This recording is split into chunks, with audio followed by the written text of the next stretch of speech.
What is up guys, it's Cal, and in this video we'll be talking about BLIZZCON. So BLIZZCON has started. I did get the virtual ticket, which allowed me to watch more panels than just the opening ceremony. It also allowed me to play Classic WoW for a short period of time, and there is some amazing, in my notes here, I wrote amazing down in all caps, amazing news about Classic WoW, which I'll get to in a moment. Now every year I do this, well by every year, I mean I did this last year and now I'm doing it again this year. I give a recap of the WoW panels that were shown at BLIZZCON. So sorry if you're watching this video hoping for news about Overwatch or Hearthstone, because I won't be getting into that. Although Overwatch did have a cool new hero and a pretty epic short featuring McCree and this new hero. But anyways, on to WoW stuff. And by WoW stuff, I mean Warcraft stuff. I just want to briefly touch on the topic that Warcraft 3 is getting remastered. It's called Warcraft 3 Reforged, and it's said to be coming out sometime in 2019.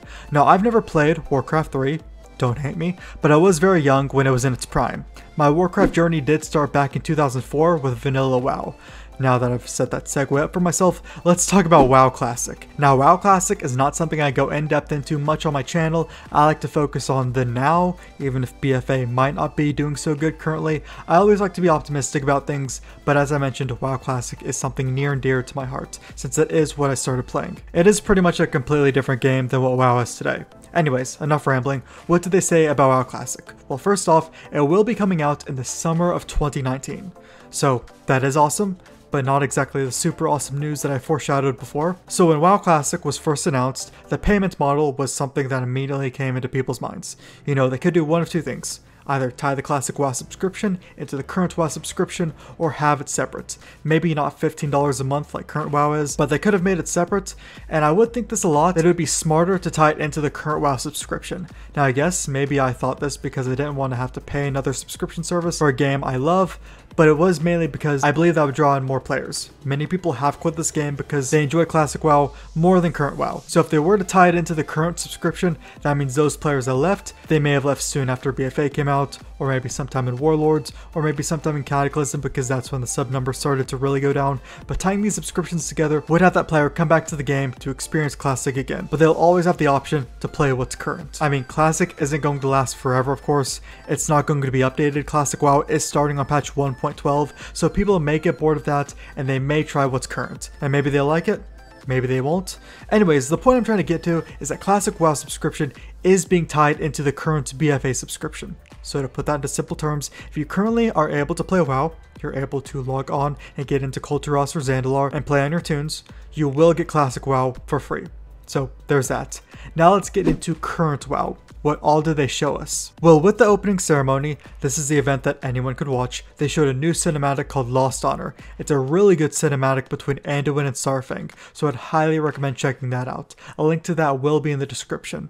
Now for the What's Next panel, this is where only virtual ticket owners could watch. They started off just briefly talking about 8.1. We already know what's coming there. Pretty much all of it is on the PTR currently, but they did say that it will be released on December 11th. So they do have to finish up their rate testing, it seems, and then December 11th is the release date for 8.1. And on top of that, they mentioned that War Mode will be updated to reward a faction more based on how many people are participating. So this will help a faction balance a bit in War Mode, since it's currently like 10 Horde to 1 Alliance. Now they didn't specifically say what this more rewarding feature would be, but I'd assume it would be an even higher increase in war resources in Azeroth, since War Mode already increases those rewards by 10%.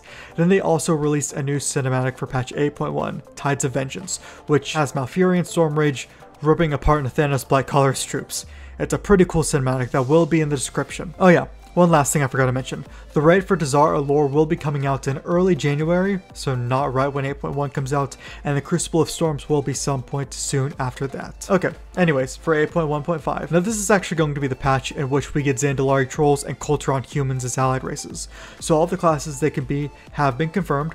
Zandalari Trolls can be Druids, Hunters, Mages, Monks, Priests, Rogues, Shamans, Warlocks, Warriors, and yes, Zandalari Trolls can be Paladins. These are all their druid forms, which have been data mined for a while, and I was going to make a video just centered around them, but I was honestly waiting for the Treant form and the Incarnation Tree of Life form to come out, which never did. So these are them. I'd say very unique, especially the Moonkin one. It's sort of an Iskar model.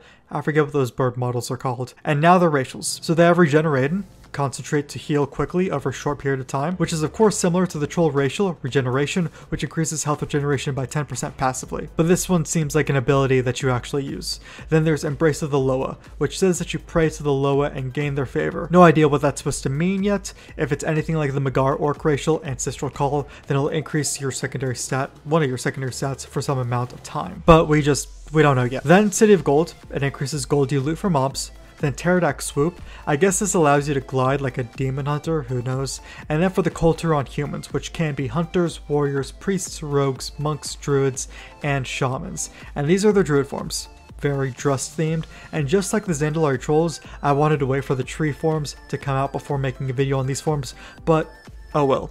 And now for the racials. They have Haymaker, which punches an enemy, which stuns them and then knocks them back. Then Brush It Off, I guess passively gives them some versatility, some amounts, maybe 1% or so. Then there's Jack of all trades, which increases your skill in all trade skills, which is pretty interesting. I can only assume it would be something like 5, I don't know, possibly 10, but it of course wouldn't be 15. Then there's Child of the Sea, which allows you to breathe longer underwater and swim faster. It's a nifty racial. And the Rime of the Ancient Mariner gives them some resistance to frost and nature damage. So those are the Dazar'alor trolls and Kul Tiran Humans, which are coming in 8.1.5.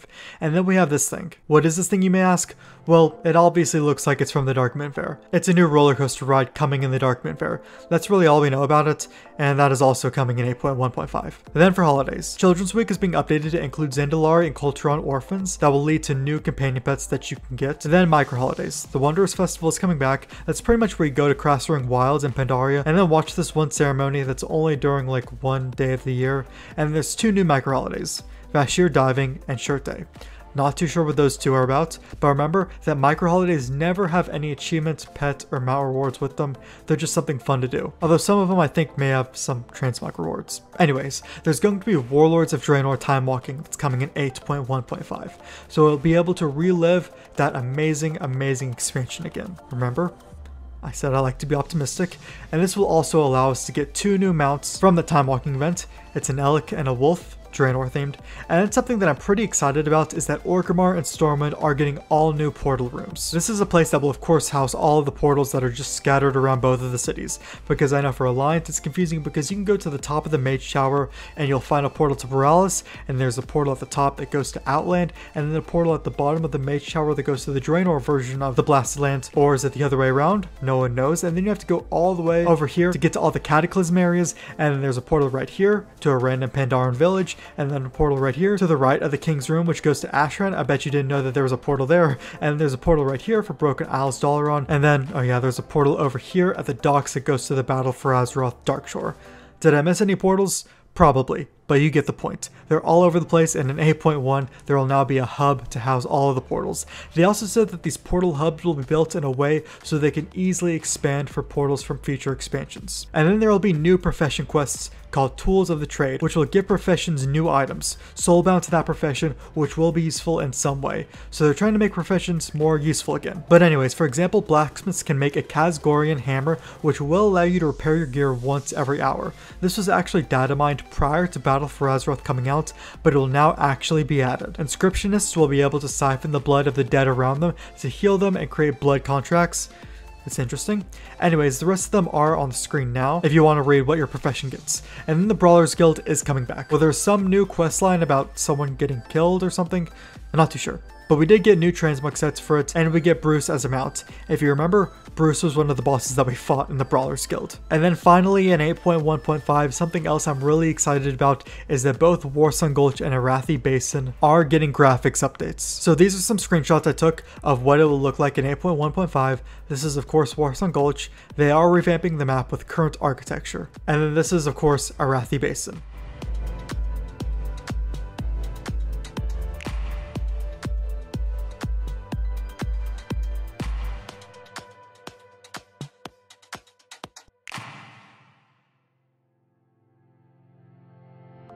And then finally in 8.1.5 there will be a new PvP brawl called the Arathi Comp Stomp, which will allow your faction to play against AI bots, which is interesting. Now everything I just mentioned will be coming in 8.1.5. Now before we get into 8.2, I want to first mention 8.2.5, which they very briefly hit on. 8.2 is of course a very big patch, whereas 8.2.5 won't be so much. So anyways, the only thing that they were able to show us is that goblins and worgens are getting new models. Personally, they don't look too drastically different, mostly because their polygon tech in Cataclysm was much better than it was in vanilla, but the worgens just look more fuzzy, I guess. I know that will make a certain group on the internet happy. Anyways, as I said, that's all that they mentioned about 8.2.5. Now for 8.2.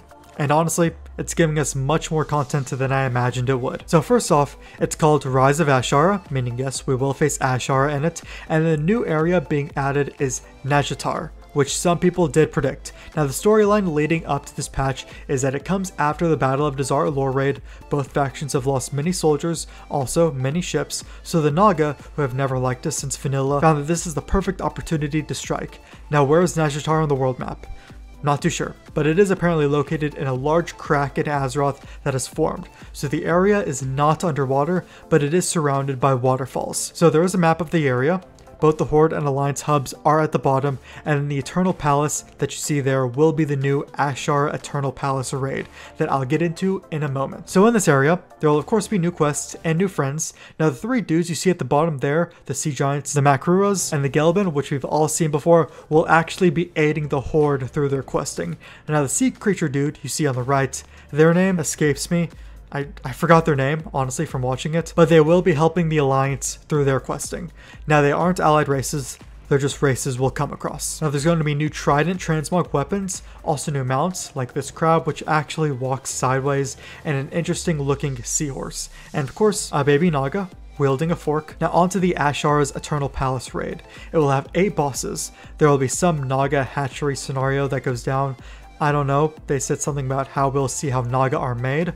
Anyways, there may be an underwater boss there, and they did confirm that Queen Azshara will be a boss as well. Now I'm going to put some pictures on the screen now of the scenery of this area.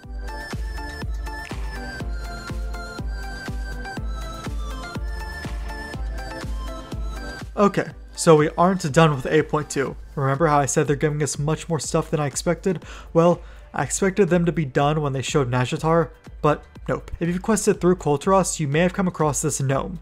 This gnome has talked about how there's this funky mechanical door that he's been trying to open for some time now, but can't figure out how to open it. You can actually go to this door now to see it. There's a bunch of robots around it, including a robotic panther, rare, named Panther. When 8.2 comes out, this door will be open.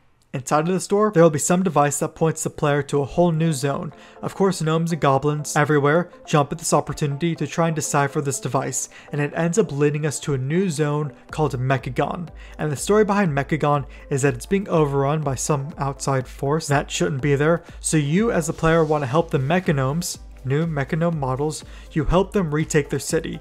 Now I really hope Mechagnomes become an allied race, that or just announce the Tinker class honestly. But the Horde do participate in this as well. Horde will also have the same objective in helping the Mechagnomes retake their city. And there will be a new dungeon called the Mega Dungeon, and they have said its style would be similar to the Return of Karazhan, where it would be fairly long, 8 bosses, and it's going to be mythic only for now. And now here on the screen are some pictures of Mechagnomes.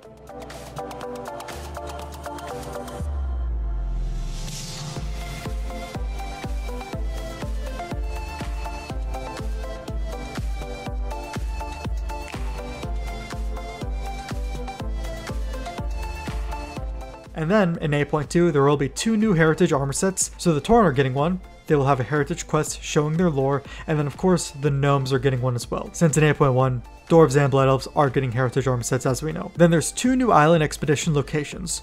Crestfall is one of them. Now if you're big into WoW lore, then you've probably heard of Crestfall since it was a Kul Tiran island in Warcraft 2. And the other island expedition is Snow Blossom, which is a small Pandaren village. So there's that.